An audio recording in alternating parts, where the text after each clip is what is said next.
Have you wondered what all the noise is about when artists, rappers, singers coming out and say we're not going to have anything to do with these record companies or any of these solicitors and lawyers? Well, it's got to do with this incredibly pernicious, unconscionable contract. This is how it reads. In their contract, they have a clause in there that says to use your name in I can't pronounce it. Perpetuity, perpetuity, perpetuity. Now, why is it that I can't pronounce it?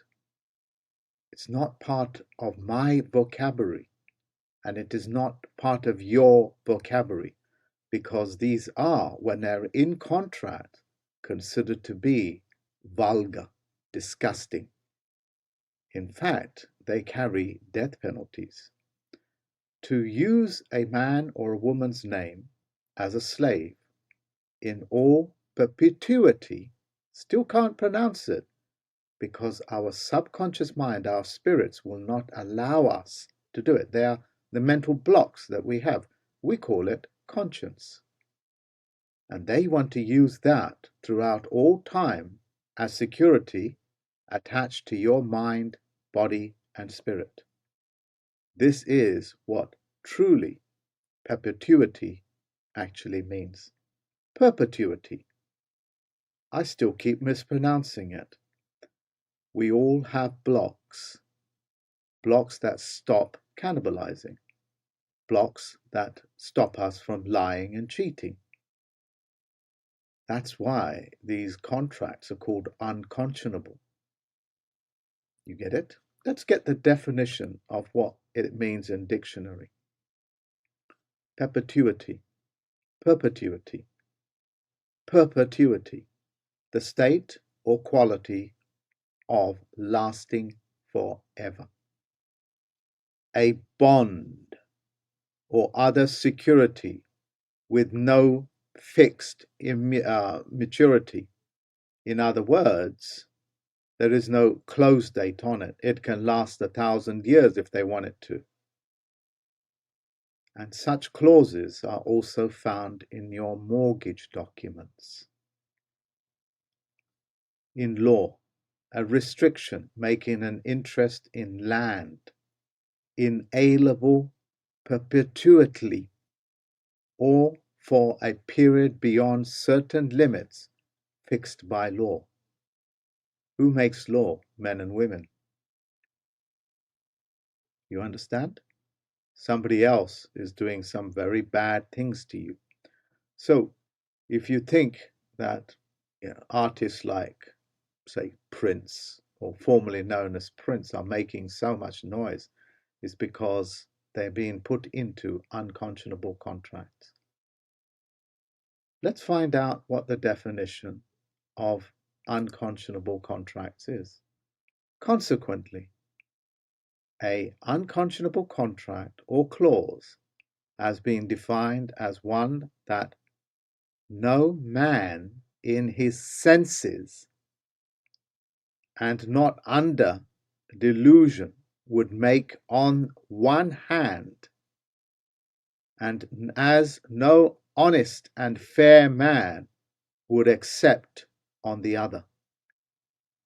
In other words, anybody drawing up unconscionable contracts, no sane man or woman would ever sign up to it unless they are under what is known as a delusion, a delusional world, would make on the one hand, and as no honest and fair man would accept on the other hand.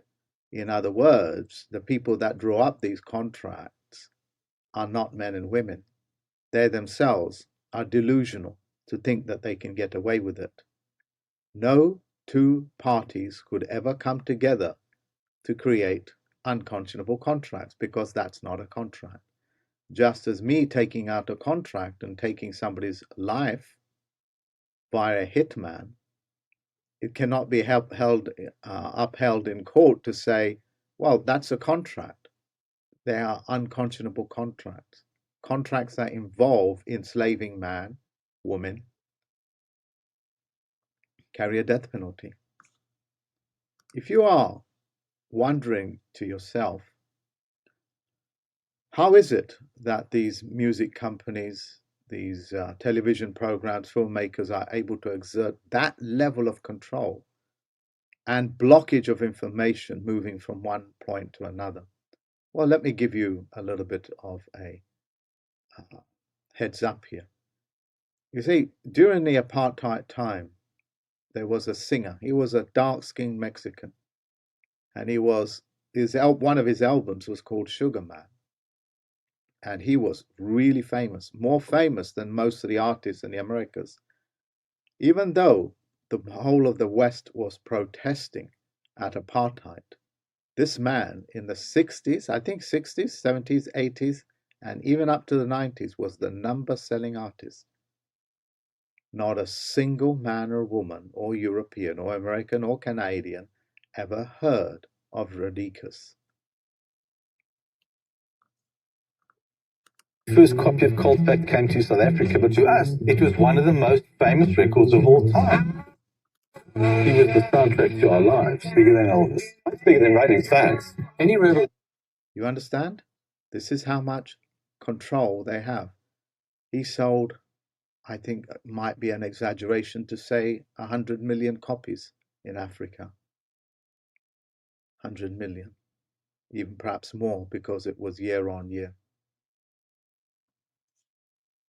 You remember this? Newsbenders? The ones that engineer your news, what gets in and what goes out. It's happening to you right now in your IP address. That's why this information is to reach everybody on this planet. And TikTok has honored it. Craft on the dust-covered surface. The nine-way hotline finds pretty pictures from our stills department. A great deal of money.